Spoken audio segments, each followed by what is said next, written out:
Kumusta, magandang hapon sa inyong lahat mga ka-farmers, mga ka-viewers. Ito na po ang update sa ating talong na bagong tanim, no? So, ano po siya? 4 months old na po siya. Tapos yung isa nating area ay ano po, maglapit na po siya mag 8 months. So, tingnan nyo ang bunga sa ilalim dahil ano po, sobrang kapal ang dahon. Hindi natin mapapansin, no?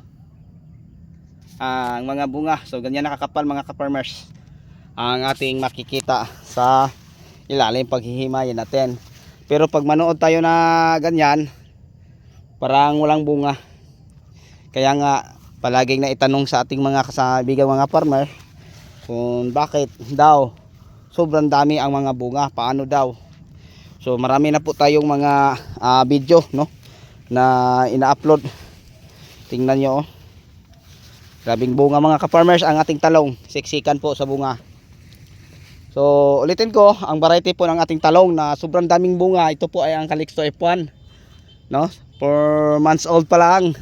So yung kabila nating area ay 7 months old at malapit ng mag 8 months. So ngayong 24 at saka 25, saktong 8 months po siya. So yun po ang ating 4 months old na talong. Sobrang daming bunga mga ka-farmers. Yan, oh. So kahit saan tayo limingon, no? Yun po ang mga makikita nating mga bunga sa ilalim po ng ating talong. Yung ganyang karami.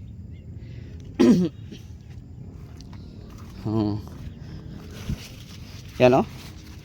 Ilan ang nagkasunod, oh? 5 hanggang taas. So yung talong natin ay lagpas tao na mga ka-farmers, mga ka-viewers. So 4 months old pa lang siya. Marami pa ring bunga at sobrang ganda ang bunga niya. So ngayon nagpipitas po tayo ng mga kamatis kasi parang araw-araw, straight kami 5 araw ang pag-harvest. Kamatis, talong, kamatis, talong. Tapos kamatis. Pang 5 araw na ngayon. So yun po, no, mga ka-farmers, mga ka-viewers, ang ating taniman na to. Yan. Yan ang mga pananim ko. May isang area pa tayo doon. Yan. So ito po ang ating tagabuhat palabas. Yan.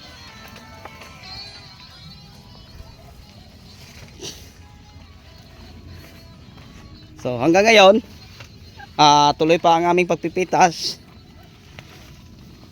din sa talong. Sa linggo siguro umpisahan namin ang pagpipitas, no, ng hapon.